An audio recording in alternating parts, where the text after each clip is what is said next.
13. Huge Coronation Street spoilers for next week.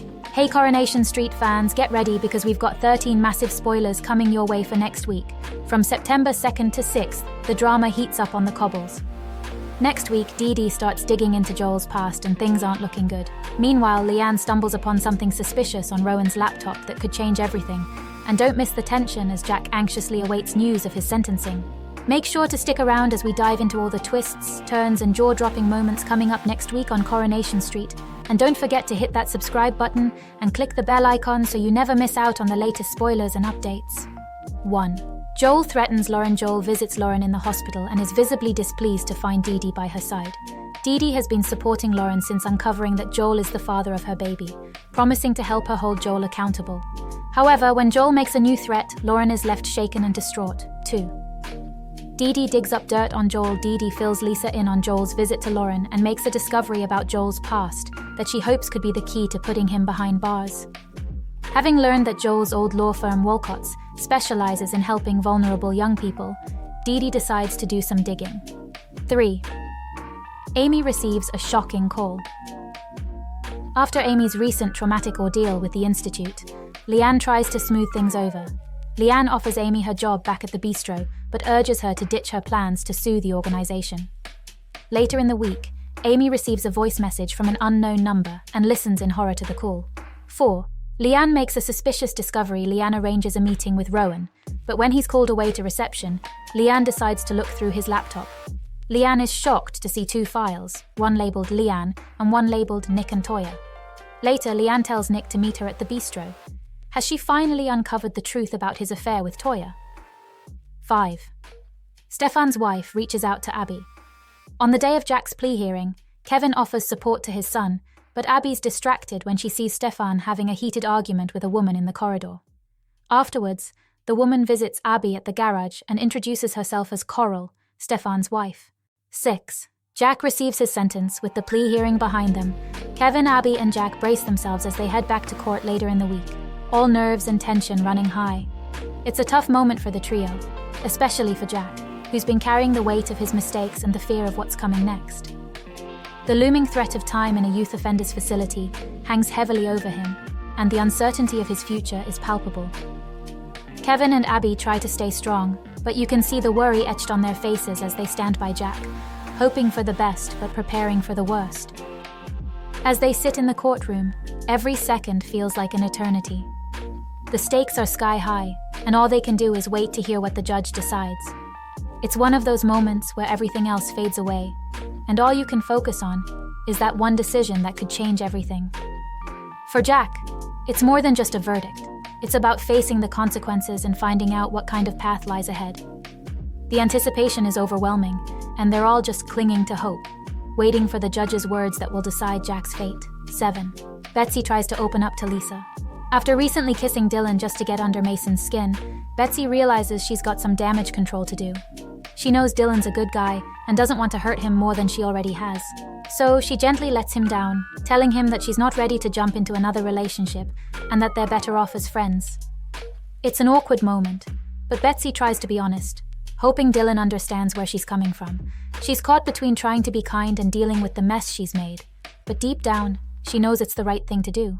But the drama between Betsy and Mason is far from over. Things have been tense ever since Betsy framed Mason for theft, and the situation is only getting more complicated. With Mason's latest threat hanging over her, Betsy decides it's time to come clean to Lisa. She's had enough of Mason's games and just wants to get everything out in the open. However, when she finally works up the nerve to tell Lisa what's been going on, Lisa gets distracted by a phone call. It's the worst timing ever, and Betsy's frustration hits a boiling point. Feeling completely ignored and fed up, Betsy storms off before she can explain everything. It's a classic case of emotions running high and communication falling apart. Betsy's left feeling like she's on her own in this mess, with no one really understanding what she's going through. It's clear she's struggling to keep it together, and the tension between her and Mason isn't going anywhere anytime soon. As Betsy walks away, it's obvious that this situation is far from resolved, and she's left wondering how she's going to handle the fallout. 8. Carla and Lisa grow closer. Betsy's feeling pretty overwhelmed after everything with her mum, so she turns to Carla, hoping for a sympathetic ear. She vents about the whole mess, feeling misunderstood and fed up. Carla, always the voice of reason, listens patiently and tries to calm Betsy down. She tells her straight up that Lisa loves her, even if things have been rough between them lately. Carla's all about making peace and urges Betsy to see things from Lisa's side and maybe, just maybe, give her mum a break. It's the advice Betsy probably needs, but it doesn't make things any easier. On the flip side, Lisa's dealing with her own set of frustrations. She finds herself opening up to Carla as well, spilling all her concerns about Betsy's behavior. For Lisa, it's been one thing after another, and she's struggling to find the right way to connect with her daughter. Carla, caught in the middle but always wanting to help, listens carefully, offering her support to both sides. As Carla and Lisa continue to chat, it's clear they're starting to bond over their shared worries about Betsy. What starts as a casual conversation quickly turns into something deeper, with Carla playing the role of mediator. But Betsy doesn't miss a beat. She starts to notice that Carla and Lisa are getting closer, and it leaves her feeling a mix of emotions, confused, maybe a bit jealous, and definitely unsure of where she stands. Seeing her mum opening up to Carla in a way she hasn't with her leaves, Betsy feeling sidelined. It's like watching your two worlds collide, and suddenly, Betsy's not sure who to trust or how to feel about this new dynamic. With Carla caught between mother and daughter, Betsy's left wondering if Carla's loyalty still lies with her, or if she's losing her to Lisa too. It's a tangled web of emotions, and Betsy's reaction is bound to shake things up even more. 9. Carla publicly accuses Joel. Carla heads to the Chariot Square Hotel for what's supposed to be a straightforward business meeting with a potential supplier. But things take an unexpected turn when she spots Joel sitting across the room. The sight of him immediately throws Carla off, and it's clear she's struggling to keep her focus. As she tries to wrap up her meeting, her mind keeps drifting back to Joel and the tension builds. Carla's never been one to hold back, and seeing Joel there stirs up all the anger and frustration she's been carrying. Once her meeting ends, Carla decides she's had enough of staying quiet. She marches right over to Joel's table, not caring who's watching, and calls him out in front of everyone. With no hesitation, she announces to the entire room that Joel is a violent abuser and an attempted murderer. It's a bold and explosive move, and the atmosphere in the hotel shifts immediately. Carla's words hang heavy, shocking everyone around. It's a public takedown that no one saw coming, and you can bet it's going to have serious fallout for both Carla and Joel. 10. Paul has instructions for Billy. Paul is in high spirits when Gemma shows up at the flat with Joseph and the quads, all dressed up for their first day of school. It's a big milestone, and you can feel the joy in the air as everyone gathers together. Billy's there too, camera in hand, capturing those precious family moments. They all pose for pictures, smiling and laughing, trying to hold on to this special day. For Paul, it's a bittersweet moment filled with happiness, but also a tinge of sadness knowing that these are memories he's creating for the future. But behind the smiles, Paul's dealing with his own private struggle.